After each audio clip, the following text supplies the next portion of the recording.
What's up, guys? Welcome back to Newswave. So January was kind of a quieter month, I would say, for big releases in video games, but it does look like heading into February, things are going to be picking up nicely here with several releases already slated for the month, as well as Sony now announcing the PlayStation Plus details for February, and also putting out a state of play next to it because one of the games will be releasing day and date in PlayStation Plus, that being the newest PlayStation 5 title, and we're going to go over that one here today. Also, we are going to talk about Joy-Con drift with Nintendo once again because the situation continues to get worse, as now it looks like the EU is calling for an investigation after receiving 25,000 consumer complaints around these little Joy-Con controllers. And we are also going to go over why people are now speculating about a Mario Rabbids 2 from Ubisoft for the Switch. Guys, if you enjoy these videos, make sure that like button helps out a ton. And if you're new to the Small Wave channel, make sure you subscribe down below. And we're going to start today with The Medium. It's out today, and I've been looking forward to this game, and I'll admit some of that's been because I know I'm just going to download it off of Game Pass. I don't have to make that decision at the register. Okay,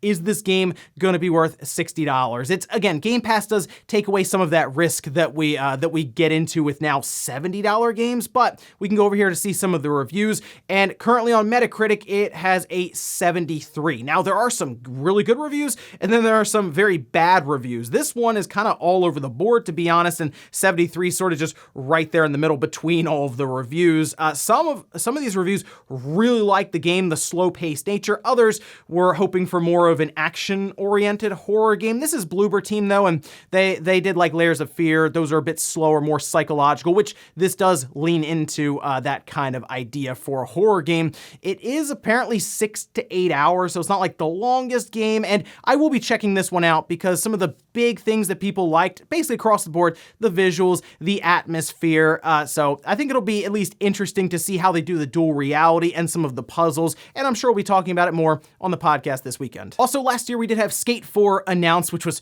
super exciting. It was very spur of the moment, it looked like, as they just brought a couple of the veteran developers on basically Zoom, and they just said, yeah, we're doing it, Skate 4. And they showed like, you know, little graphic for it and all this. Well, now it looks like they're getting serious about it, as they have formed a new studio now to take the helm and get this game done, which is good because that means that EA is serious about Skate 4. So we'll go over here to Video Games Chronicles, where they say the studio is headed up by former Xbox Live general manager Daniel McCulloch, who spent 15 years with Microsoft's gaming business before departing in June. Electronic Arts has announced Full Circle, a new Vancouver-based development studio which is making Skate 4. EA says Skate's creative leadership, game director Darren Chung and series producer Chris Perry were both central to the creation of the franchise and development of the 3 games, the last of which released in 2010. It's been a little while. It has. Skate 3, though, still holds up to this day, and you can play it on your Xbox Series S or X or One right now, and I encourage you to because, like I said, it's still a very good game. Glad that they made sure they got some of the veteran leadership developers and the talent to come on and do Skate 4. Otherwise, I think if a bunch of other developers who weren't a part of Skate 3 or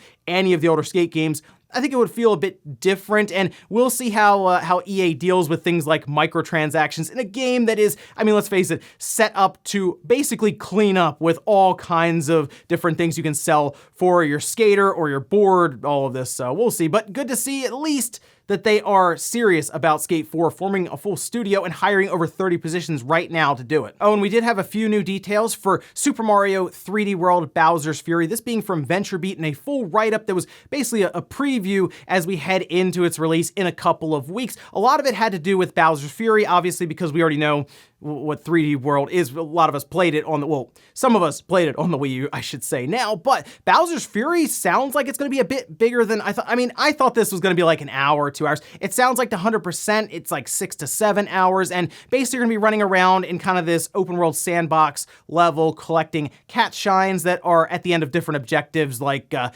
collecting red coins or something like that, right? But then others will only be available when the large Bowser gets up out of the water and starts blasting everything, and at a certain point you collect enough of the shines and then you will battle this massive Godzilla looking Bowser to win. So it seems like right now there is a bit more to the game than even I was expecting. So yes, I'm excited to check it out in a couple of weeks. And guys, with some of the quick news out of the way, let's get into the bigger stuff. Let's start right away with Sony and the start of February with PlayStation Plus. They put out this card here detailing the 3 different games that will be heading to their platforms, and we can see right at the top they do have Destruction All-Stars. We're going to come back to that one in a minute here, as they did release a state of play for it, just detailing exactly what the game is going to play like and all of this. We also had Control Ultimate Edition, that's available on PS5 and PS4, and then we have Concrete Genie on the PS4. Look, I liked Concrete Genie quite a bit when that released, and I thought it was a shame that it seemed like no one really played it, and hey, if you have PlayStation Plus and access to it, I think you should try it out. I mean, it's right there, why not? It was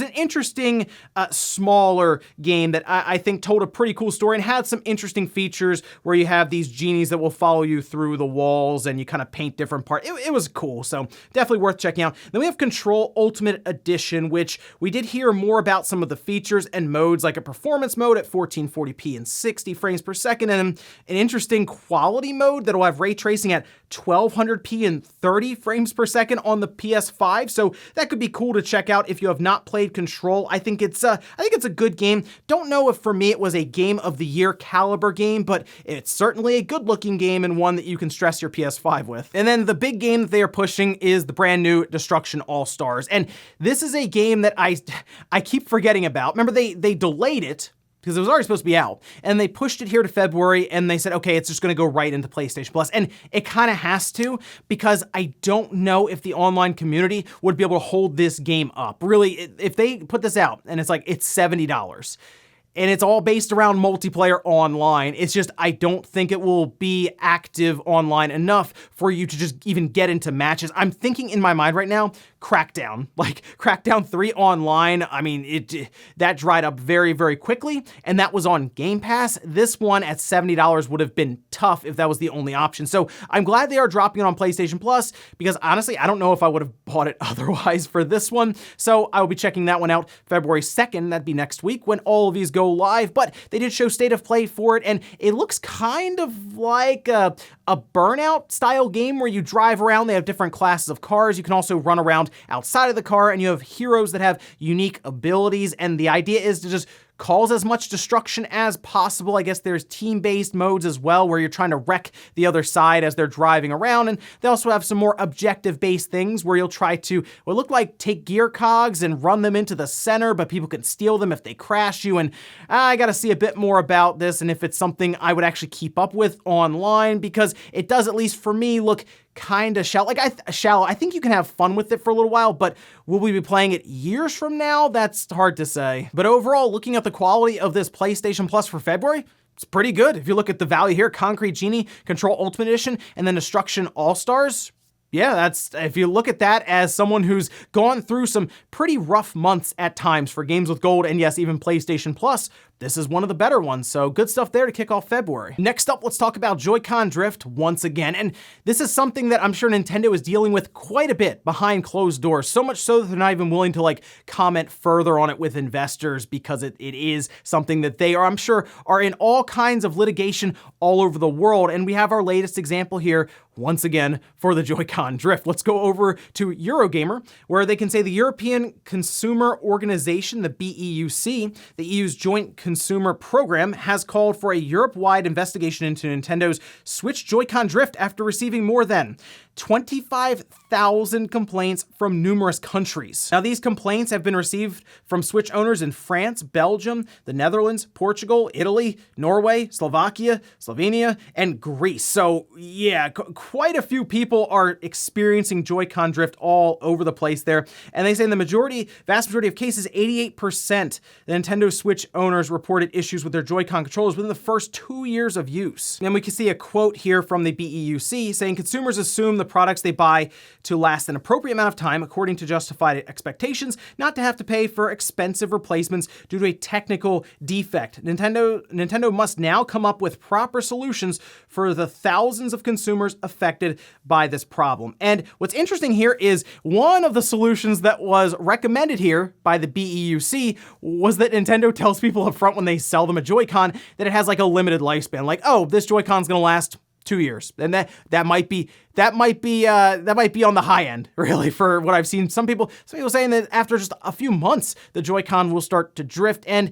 yeah, this is something a lot of us have expected from Nintendo to do something about with a new Nintendo Switch Joy-Con. We're not revising it because there's Joy-Con drift. No. We just want to have a new Joy-Con to sell you guys that looks different or maybe is slightly larger or smaller or something, but inside it's like completely changed when it comes to the joystick itself. And I had several people message me after I mentioned this in a previous news wave. Can Nintendo just do that? Can they like just change the Joy-Con and say, hey, it's technically revised now? Would that get us into trouble in court? Apparently not. So again, if you are someone who's more familiar with these kind of situations around protection for consumers and all of this with what could be faulty products at a manufacturing level, and like a company with Nintendo already knows that it is, but they're pushing it out anyway, would that then show that they are obviously guilty in court? From what I've seen and what people have said, that's not the case. So, hey, if that is how it is, then Nintendo should be starting to release newer Joy-Cons or just different Joy-Con colors that have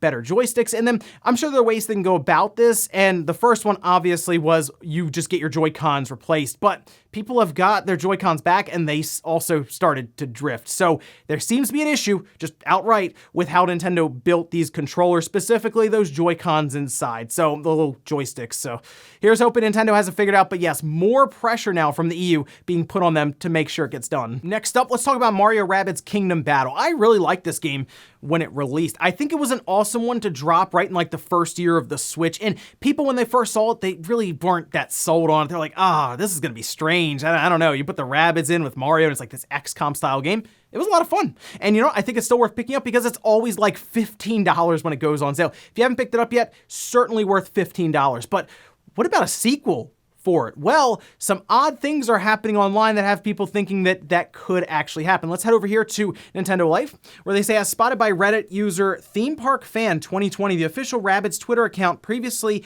at Rabbids Official, has been changed to at Mario Rabbids. The account is using the image of Rabbid Mario as its profile picture, and while the name change appears to be recent, its most recent tweet was posted way back in August of last year. So basically, they haven't done like an updated tweet or reply or anything like that. They just quietly changed around their name on Twitter, their picture, almost like they're getting ready to market a game, essentially. And you know what? I would like a sequel to Mario Rabbids Kingdom Battle, but I think they have to do something a bit different than just be the exact same game, just more of it, because they released DLC with Donkey Kong like the next year, and that kind of kept people interested in the game itself, and since then it's kind of been radio silence basically for the game itself. But I think enough people have played it to where there would be some excitement around it if it was announced. But here's how I think they can do it, because it seems like they can just make up a video game reason for Mario and the Rabbids to exist together. Why not pull in other IPs from Nintendo, other franchises? Like, can Fox end up in the Mushroom Kingdom with Mario and the Rabbids? Or can they go to different worlds with Nintendo's IPs and visit them and fix things? Kind of think of how like Kingdom Hearts, they would go to different Disney IPs, different worlds associated with them and fix issues there and then leave. That would be a really cool way to do it. And they're already playing around with bending time and space and all of this. Why not? They can come up with a reason that all of a sudden Mario and the Rabbids drop into Hyrule or something and Link is battling an enemy that they have to help. That is a really cool way. I think they could do a sequel and make it feel fresh and new. And hey, why not? Throw Fox in there for the XCOM style, throw Link in there. It could be really, really fun. But is this definitive proof that there is a Mario Rabbids Kingdom Battle 2 on the way? Not necessarily, because they could be doing DLC possibly for the first game, or something I think will probably happen if this is a new game, and it would annoy a lot of people. It's not a sequel to Mario Rabbids Kingdom Battle. It's just like a Mario Rabbids like party game based on it. Like some of the older Rabbids games that some people like, but I know a lot of people got annoyed by, and with the expectation being higher to be something like a sequel to the XCOM style Mario Rabbids, yeah, that would let a lot of people down. In our last bit of news, let's talk about Valve being accused of patent infringement by Ironberg Inventions, who's actually a subsidiary, from what I can gather, of Scuf. controllers. So let's go over the whole thing that's really interesting about this. It's probably going to be a pretty straightforward case where there is a settlement and they kind of move on because it's Valve and they just have a bunch of money to pay this off if they want to get out of it. But the odd thing about this is how they are going about the entire jury trial. Let's go over here to Video Games Chronicles, where they say the case is being heard by Judge Thomas Zilli of the Western District of Washington with attorneys for Valve and plaintiff Ironburg Inventions giving evidence from various locations via Zoom. Ironburg alleges that Half-Life and Portal maker Valve was warned in 2014 that a prototype of the Steam controller shown at the CES trade show featured the same rear side controls it had recently patented. Ironburg's lawyer says Valve did know that its conduct involved an unreasonable risk of infringement, but it simply proceeded to infringe anyway. The classic David and Goliath story. Goliath does what Goliath wants to do. In response, Valve's lawyer said Ironburg's case will be based on altered graphics, modified pictures, and skewed viewing angles. And then they'll ask you to make that decision based on an altered reality. Nothing you will see or hear from Ironburg will change what you can see with your own eyes and feel with your own hands when you get that Steam controller. Alternative reality has no place here. It seems like they just pitched them a bunch of Steam controllers through a commercial, right? I guess they have some more Steam controllers in the back warehouse because that's been discontinued, but they did sell over 1.5 million controllers here, so obviously that is enough for them to pursue over what they believe to be a patent infringement, and their Steam or Valve is just mailing controllers out to different jury members because they're doing all of this over Zoom. It's interesting times that we live in now. Like I said, the whole case here probably won't amount to much, and most likely it will just be settled and everyone will move on from there. It's just weird that we're now sending Steam controllers out to jury members so they can feel and try them out so then they can report back over Zoom in court. And before we go to the comment of the day, let's take a look at the poll that I posted up yesterday for everyone to vote on. You can do so in the community tab. I heard some people say, can you post it closer to when Newswave goes live? And I will work on doing that for you guys. But we can go over here where I said, will Monster Hunter Rise be able to outsell Monster Hunter World in lifetime sales? And it looks like it did skew no, 57% versus 43% yes. And I did leave out one piece of information here that may change your mind on this, and that is that Monster Hunter Rise was leaked to also be going to PC later on this year. Currently, Monster Hunter World has sold 16.5 million copies, so that is quite the mountain to climb, but Nintendo has pushed their first parties well beyond that, and this is a game that I think is coming out at the right time where the Switch's momentum is through the roof. Could they eclipse Monster Hunter World? It would be impressive, and I think Monster Hunter World's mainstream attention will probably bring just more attention to Rise. So I don't think it's necessarily open and shut. No, absolutely not. It can't sell that much. I feel like the Switch could give it a good push, and then people from the Switch may just end up double dipping on PC when it releases then later on this year, especially if they do the smart thing and they have some sort of cross save where you can take your save from one to the other. You can go home, have the really nice visual experience, high frame rate on your PC, but then you're on the go and you're like, hey, you know what? I do want to take this with me, and you throw it on the Switch. That is probably the way that they can end up eclipsing Monster Hunter World. And we'll finish up with the comment of the day. This is from JRM saying, love your Argos pronunciation. Yeah, okay. All right. So I know sometimes I will see something when it's written out and we just take our best guess. There are times though where I will see a name pronounced and I will be like, okay, I should probably look up some interviews just to see how they're being addressed in these interviews, or if there are like developer updates or different things where they are referred to in a more professional setting, like a state of play as an example, right? Where you have it pre-recorded and they make sure everything's pronounced right. I will actually go that far sometimes to make sure I get the name right. But like when I see something like that, I'm like, we'll go with it. Argos. I did look down through the comments like I do at times, and you know, I saw that the correct pronunciation appears to be Argos? Argos. Argus. Yeah, I went with Argos. I think that's how it is. Let me know down below. And if I mess up any pronunciations, feel free to brutally correct me down in the comments so I can go through, make sure I learn, then probably forget the next time it comes up. And ladies and gentlemen, that's gonna do it here for Newswave. If you enjoyed this video, guys, hit that like button, really helps out. If not, hit the dislike, leave comments down below about everything we talked about here today, whether it's Destruction All-Stars. If you're looking at it now and you're like, well, it's gonna be on PlayStation Plus, are you gonna give it a shot there, or are you just not interested in it at all after that state of play? You're not even gonna bother downloading. You might as well at least claim it though. You never know what could happen with it, I guess, down the road. Also, what do you think about the EU now calling for a full-scale investigation into the Joy-Con drift? You think Nintendo has to release like brand new Joy-Cons, they can move past this? And what about Mario Rabbids Kingdom Battle 2? How can they make the next one without making it feel too much like the first one? Thanks guys for watching, and I'll see you next time.